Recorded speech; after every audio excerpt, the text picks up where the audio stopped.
próxima quarta-feira, completam-se exatos 25 anos da conquista do primeiro Mundial de Clubes do São Paulo. E a partir desta segunda, a TV Gazeta mostra para você uma série especial de 3 episódios, relembrando essa importante conquista do tricolor. Tá muito bacana, veja só. Sou tricolor, sou tricolor.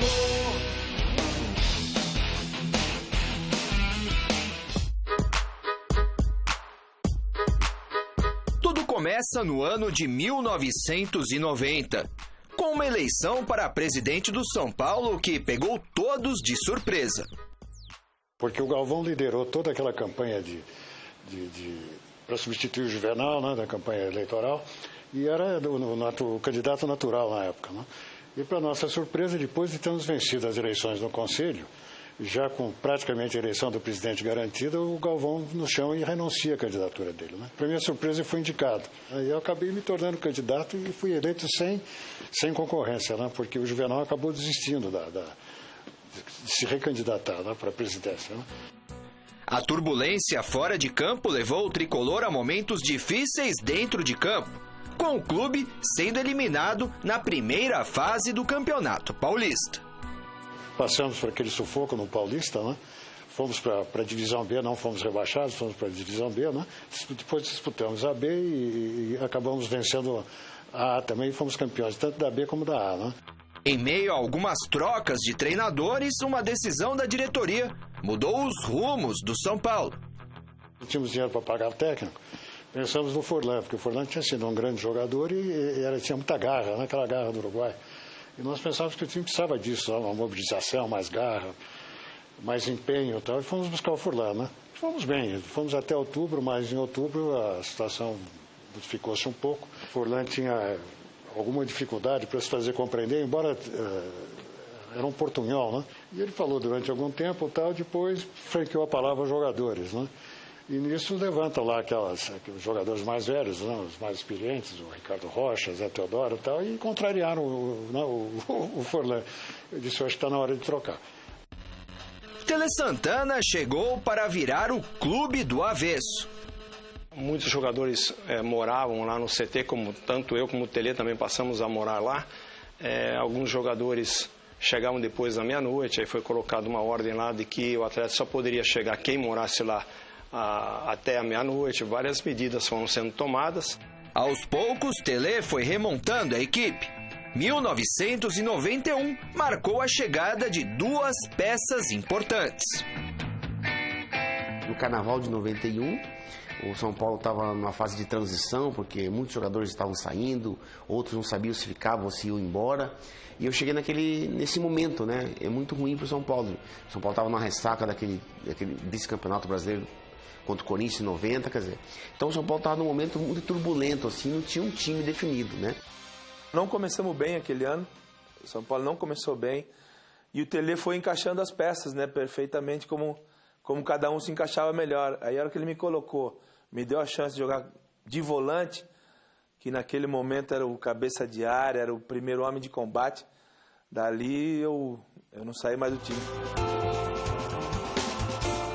O título brasileiro garantiu a equipe na Copa Libertadores de 1992. E uma revelação: Tele Santana não queria apostar as fichas na competição.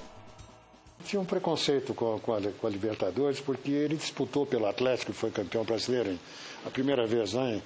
E havia tudo isso que eu te falei, e eles não gostou, achou que tinha violência, que não era séria a competição. E ele não queria saber. Bom, mas o nosso caminho para alçarmos voo, né, para termos um lugar no cenário mundial é a Sul-Americana, a Conmebol, a Libertadores. Né? O início na Libertadores não foi fácil. E eu me lembro que no primeiro jogo contra o Criciúma, nós estávamos disputando o Paulista e ele escalou um time misto. Perdemos de 3-0 esse jogo, né, o que nos preocupou bastante. Depois fomos à Bolívia, que era um tabu também, né? Jogar naqueles 3 de altitude, aqueles 3.800 metros, né, de altura. Eu acho que essa vitória em Oruro e mais o empate em La Paz é a que fez a diferença em relação ao Criciúma para que nós terminássemos em primeiro lugar. E o São Paulo conseguiu, né? A cada fase que passava, o São Paulo conseguia adquirir um padrão de jogo já definido. E chegou o momento até então mais aguardado em toda a história pela torcida são paulina. O dia 17 de junho de 1992, a final da Copa Libertadores contra o News Old Boys e a busca por uma inédita taça. News Old Boys era até melhor que o São Paulo, era um timaço. O Bielsa era o treinador e o primeiro jogo foi em Rosário Central. Com o revés por 1-0 em Rosário, o tricolor precisava da vitória. Eu ganhei mais de 12 títulos pelo São Paulo e nessa final contra o News no Morumbi eu joguei mal. Tecnicamente eu não fui bem, tanto é que eu fui substituído pelo Macedo. E o Macedo vinha sendo decisivo já, né, nos jogos. E a torcida gritando. Nos pênaltis, Zete e o preparador de goleiros Valdir de Moraes fizeram a diferença. Todo mundo sabe que o Zete acabou defendendo aquele pênalti porque o Valdir de Moraes, quando fomos jogar com o Barcelona em Guayaquil, ele seguiu viagem até a Colômbia. Para nossa sorte, né, porque depois verificou-se, eles decidiram nos pênaltis. E ele anotou, né, os jogadores e o lado que batia tudo. E passou isso para os jogadores, né. Eu me lembro bem que o Zete não tinha dúvida nenhuma que aquele Gamboa ia bater no lado esquerdo dele. Né? Foi quando ele pegou e nós fomos campeões dos pênaltis, né.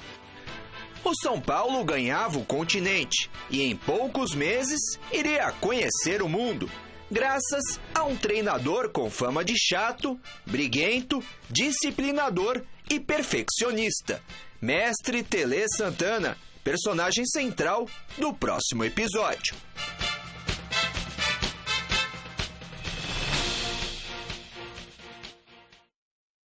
Tive brigas enormes com o Tele. A maior de todas, ou talvez a segunda maior, foi quando ele colocou o time reserva contra o Criciúma para prevalecer o Campeonato Paulista.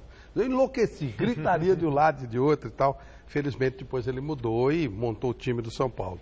E outra coisa, você viu aí o Pimenta falando. A Ponte Preta não caiu para a segunda divisão. Ela foi para a Série B. Ah, tá. O senhor aprenda, viu, seu Oscar? Vocês vêm me gozar com a Ponte Preta, Ponte Preta caiu para a segunda divisão. Ponte Preta está na Série B. Viu? Foi para B, mas não caiu. Não caiu, exatamente. A Ponte, ela foi para B, ela não caiu. Ah, bom. Palmeiras e o Corinthians também não, então, né? Também não, foram para B só. Foram para B só. E o Juventus também não está lá, não? Sei lá. Que o Juventus foi para C, não caiu. Foi para C, não caiu. É Bom, só uma questão de alfabeto.